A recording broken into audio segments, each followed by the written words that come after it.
All right, we're going on Anne of Avonlea. Oh, that didn't work. Anne of Avonlea, chapter 11. That's the wrong folder. This one. I have so many folders to like keep things organized. All right, my back itches. I need like a back scratcher. Although this ruler is a bendy one. Boop, so it does not stay stiff. Use the edge of it. There we go. Hey, gotta do what you gotta do. It must be the material this shirt is made of, because I feel like every time I wear this shirt and I have another one that's made the same, I feel like I always have like itchy back. It's gotta have like little fuzzies in there or something that tickle me. I don't know. 11. Facts and Fancies. Teaching is really very interesting work, wrote Anne to a Queen's Academy chum. Jane says she thinks it is monotonous, but I don't find it so. Something funny is almost sure to happen every day, and the children say such amusing things. Jane says she punishes her pupils when they make funny speeches, which is probably why she finds teaching monotonous. This afternoon, little Jimmy Andrews was trying to spell speckled and couldn't manage it. Well, he said finally, I can't spell it, but I know what it means. What? I asked. St. Clair Donnell, I asked. St. Clair Donnell's face, miss.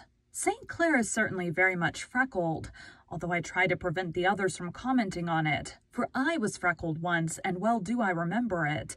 But I don't think St. Clair minds. It was because Jimmy called him St. Clair that St. Clair pounded him on the way home from school. I heard of the pounding, but not officially, so I don't think I'll take any notice of it. Yesterday I was trying to teach Lottie Wright to do addition. I said, if you had 3 candies in one hand and 2 in the other, how many would you have altogether? A mouthful, said Lottie. And in the nature study class, when I asked them to give me a good reason why toads shouldn't be killed, Benji Sloane gravely answered, because it would rain the next day. It's so hard not to laugh, Stella. I have to save up all my amusement until I get home, and Marilla says it makes her nervous to hear wild shrieks of mirth proceeding from the east gable without any apparent cause. She says a man in Grafton went insane once, and that was how it began. Did you know that Thomas A. Becket was canonized as a snake? Rose Bell says he was. Also that William Tyndale wrote the New Testament. Claude White says a glacier is a man who puts in window frames. I think the most difficult thing in teaching, as well as the most interesting, is to get the children to tell you their real thoughts about things. One stormy day last week, I gathered them around me at dinner hour and tried to get them to talk to me just as if I were one of themselves. I asked them to tell me the things they most wanted. Some of the answers were commonplace enough: dolls, ponies, and skates. Others were decidedly original. Hester Bolter wanted to wear her Sunday dress every day and eat in the sitting room. Hannah Bell wanted to be good without having to take any trouble about it. Marjorie White, age 10, wanted to be a widow. Questioned why, she gravely said that if you weren't married, people called you an old maid, and if you were, your husband bossed you, but if you were a widow, there'd be no danger of either. The most remarkable wish was Sally Bell's. She wanted a honeymoon. I asked her if she knew what it was, and she said she thought it was an extra nice kind of bicycle, because her cousin in Montreal went on a honeymoon when he was married, and he had always had the very latest in bicycles. Bicycles. Another day I asked them all to tell me the naughtiest thing they had ever done. I couldn't get the older ones to do so, but the 3rd class answered quite freely. Eliza Bell had set fire to her aunt's carded rolls. Asked if she meant to do it, she said, not altogether.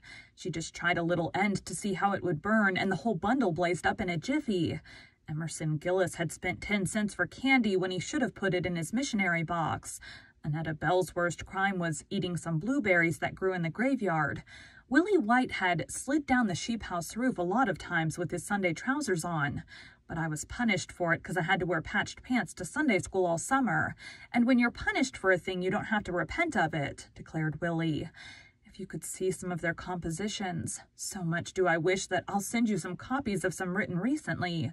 Last week I told the 4th class I wanted them to write me letters about anything they pleased, adding by way of suggestion that they might tell me of some place they had visited or some interesting thing or person they had seen.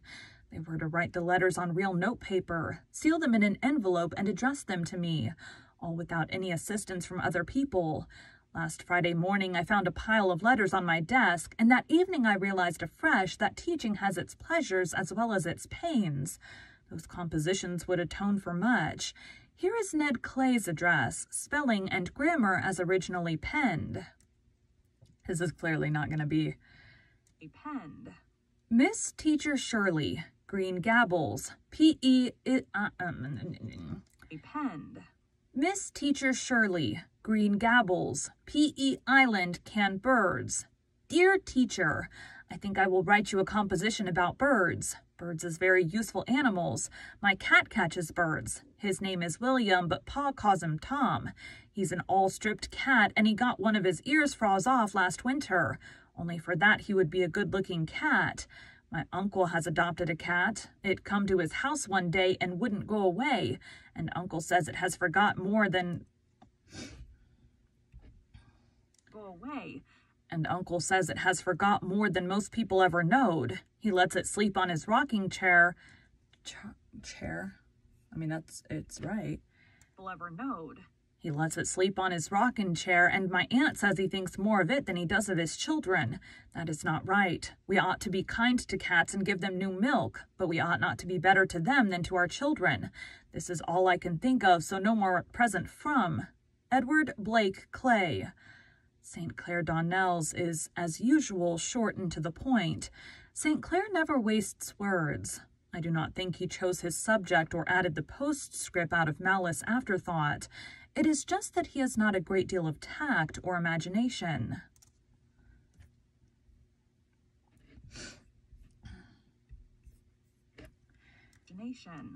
Dear Miss Shirley, you told us to describe something strange we have seen.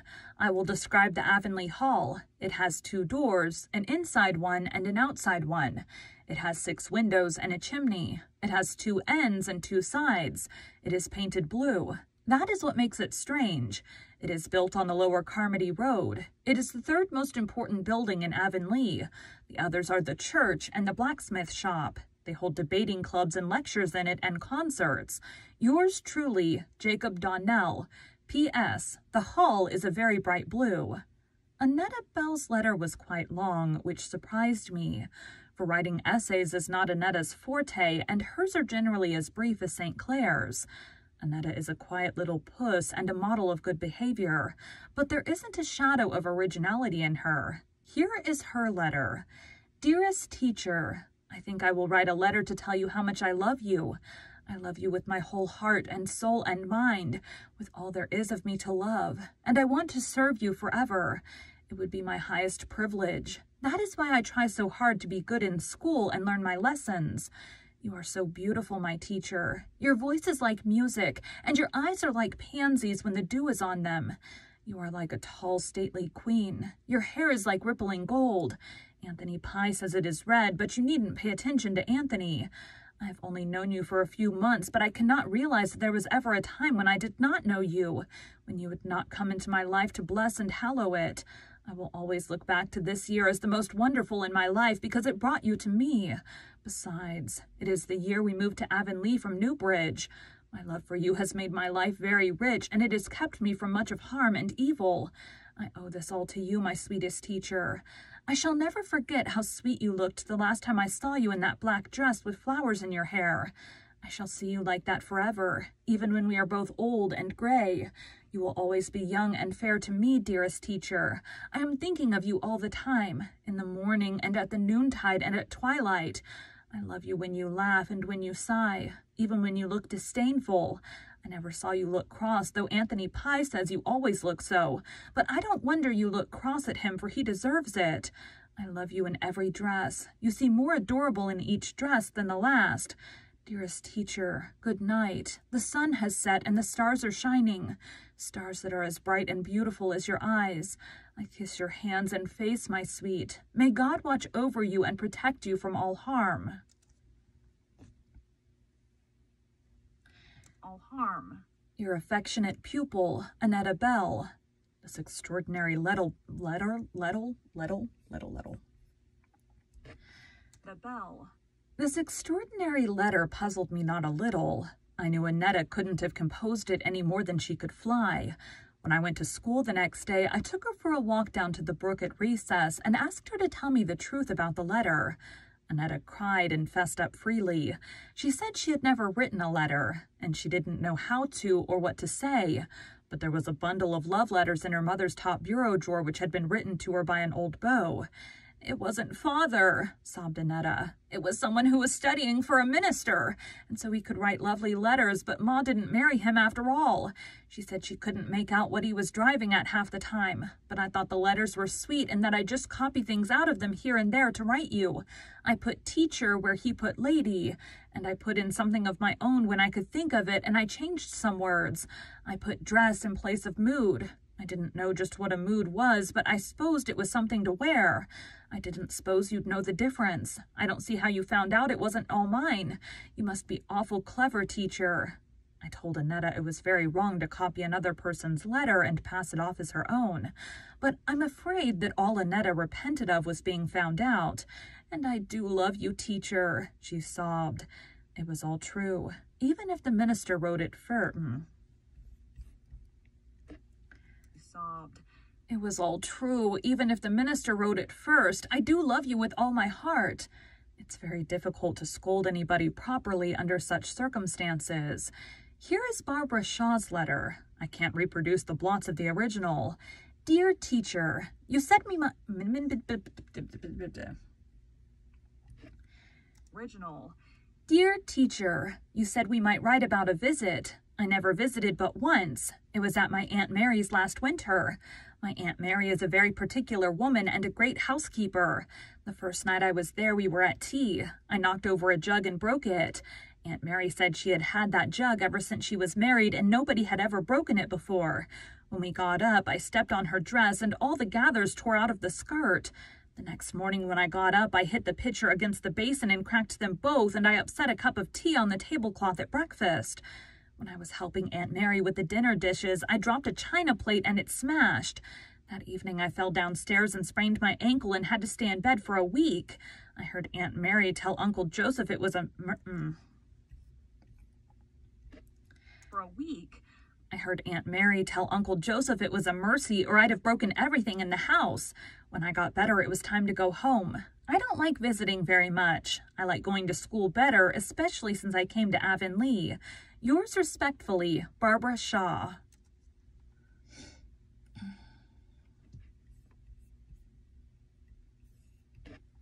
Barbara Shaw.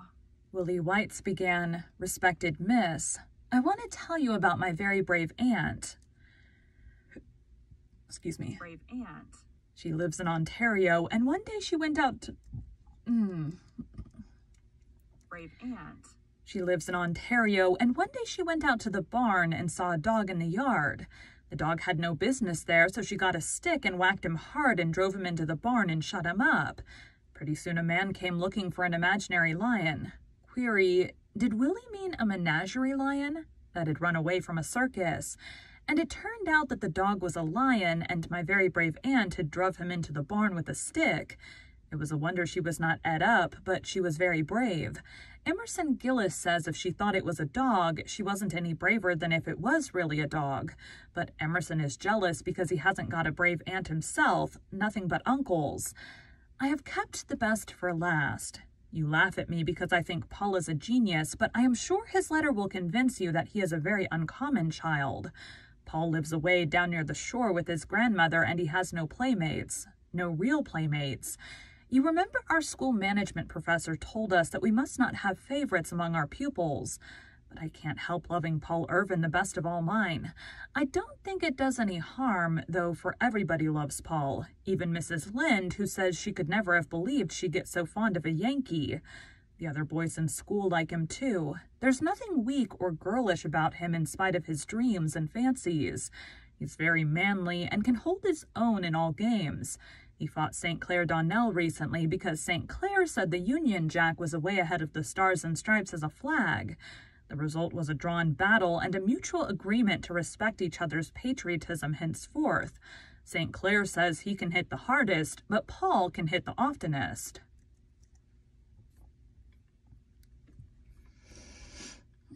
I'll try to do this in his voice. I know he talked. Paul. Please, teacher, I found...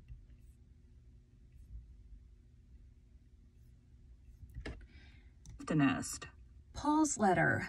My dearest teacher, you told us we might write you about some interesting people we knew. I think the most interesting people I know are my rock people, and I mean to tell you about them. I've never told anybody about them except Grandma and Father, but I would like to have you know about them because you understand things. There are a great many people who do not understand things, so there's no use in telling them. My rock people... telling them. My rock people live at the shore. I used to visit them almost every evening before the winter came. Now I can't go till spring, but they will be there, for people like that never change. That is the splendid thing about them. Nora was the first one of them I got acquainted with, and so I think I love her the best. She lives in Andrews Cove, and she has black hair and black eyes, and she knows all about the mermaids and the water kelpies. You ought to hear the stories she can tell. Then there are the twin sailors. They don't live anywhere. They sail all the time, but they often come ashore to talk to me. They are a pair of jolly tars, and they have seen everything in the world, and more than what is in the world. Do you know what happened to the youngest twin sailor once? He was sailing, and he sailed right into a moonglade. A moonglade is the track the full moon makes on the water when it is rising from the sea. You know, teacher. Well, the youngest twin sailor sailed along the moonglade till he came right up to the moon. And there was a little golden door in the moon, and he opened it and sailed right through. He had some wonderful adventures in the moon, but it would make this letter too long to tell them. Then there is the golden lady of the cave. One day I found a big cave down on the shore, and I went away, and after a while I found the golden lady. She has golden hair right down to her feet, and her dress is all glittering and glistening like gold that is alive. And she has a golden harp and plays on it all day long. You can hear the music any time along the shore if you listen carefully, but most people would think it was only the wind among the rocks. I've never told Nora about the golden lady. I was afraid it might hurt her feelings. It even hurt her feelings if I talked too long with the twin sailors. Sailors. I always met the twin sailors at the striped rocks. The youngest twin sailor is very good-tempered, but the oldest twin sailor can look dreadfully fierce at times. I have my suspicions about that oldest twin. I believe he'd be a pirate if he dared. There's really something very mysterious about him. He swore once, and I told him if he ever did it again, he needn't come ashore to talk to me, because I'd promised Grandmother I'd never associate with anybody that swore. He was pretty well scared, I can tell you, and he said if I would forgive him, he would take me to the sunset. So the next evening, when I was sitting on the striped rocks, the oldest twin came sailing over the sea in an enchanted boat, and I got in her. The boat was all pearly and rainbowy like the inside of the mussel shells, and her sail was like moonshine. Well, we sailed right across to the sunset. Think of that, teacher. I've been in the sunset. And what do you suppose it is? The sunset is a land of flowers. We sailed into a great garden, and the clouds are beds of flowers. We sailed into a great harbor, all the color of gold, and I stepped right out of the boat on a big meadow all covered with buttercups as big as roses. I stayed there for ever so long. It seemed nearly a year, but the oldest twin said it was only a few minutes. You see, in the sunset land, the time is ever so much longer than it is here. Your loving pupil, Paul Irving. P.S. Of course this letter isn't really true, teacher. P.I. That's the end of that. All right, time to go do work. Thanks, guys.